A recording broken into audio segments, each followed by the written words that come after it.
Hi, thank you for watching this video. I personally found this movie to be extremely interesting specifically because of the direction.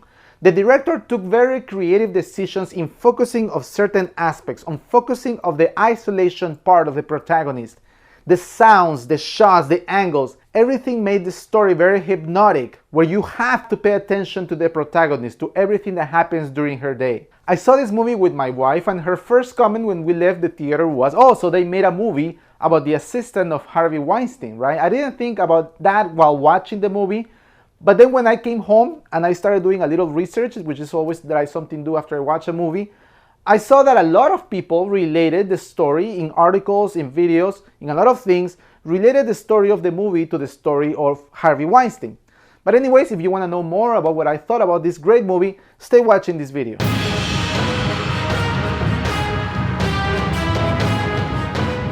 Okay, so the movie was released the first week of February of 2020. And that same month, Harvey Weinstein was found guilty by a jury in New York of felony sex crime and rape. The sentence hasn't been given at this point, but he could face between 5 to 29 years in jail. It's even a bigger coincidence when we know that one of the main accusers in the case against Weinstein is one assistant that worked at his company. Yes, one assistant, like the movie, The Assistant. Although in the movie, it's clear that the assistant is not the object of the producer's sexual abuse, one can help but see similarities and parallels between both stories. Kitty Green, the director of the movie, has stated that the movie is not directly based on the Harvey Weinstein case, but it's based on hundreds of cases of women that she interviewed where this same situation took place.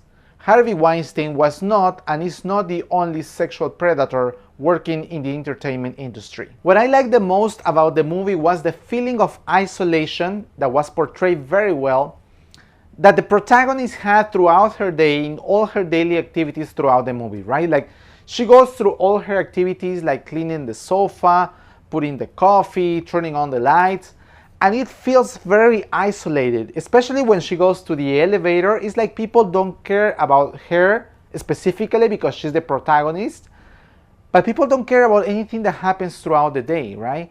And I think that it portrays very well how society sometimes is, you know?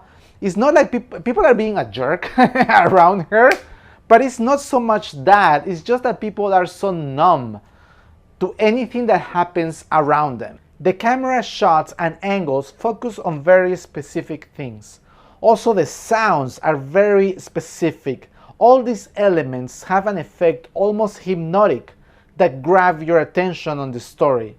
It is those specific details or expressions or even behaviors that make you feel so familiarized with real people in real life situations. The most heartbreaking scene in the movie is when she goes to HR, to human resources, right?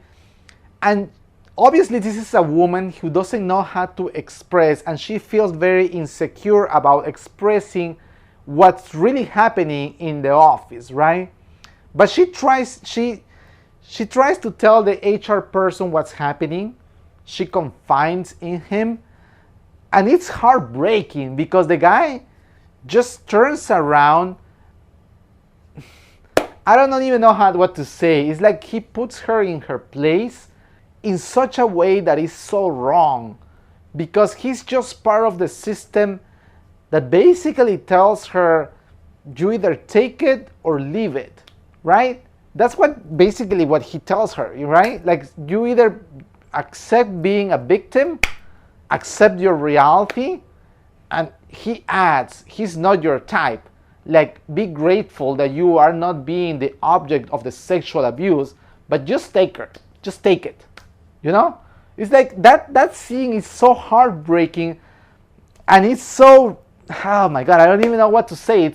It's real, because I'm sure that happens, you know? Like, everybody around the industry knew, maybe even knows in present day what's happening, but they just take it as being part of the system, and whoever wants to say something about it, you know, like the HR person, you know, that person just tells her, you know, that's just the way it is. Either you take it or leave it. You know, either you take it or just go somewhere else, because that's just the way it is.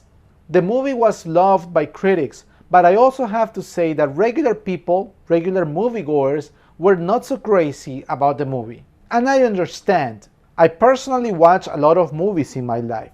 So anything that is different, that feels creative, and stimulate different parts of my attention, as a moviegoer, I love it. I'm there. However, I understand that for regular people who go to the movies maybe once every few weeks and that are looking for more standard entertainment, well, maybe this movie is not gonna be their cup of tea. The Assistant is the story of a young woman with gigantic moral dilemmas about the career that she has chosen to be in. The movie shows the unfairness of the entertainment industry, the abusive behavior of an unnamed and unseen producer, and it leaves the protagonist with the ultimate question: is it really all worth it? So thank you for watching this video. Please give it a thumbs up. Follow me on my YouTube channel, follow me on my Instagram account, and I'll see you in the next video. Thank you.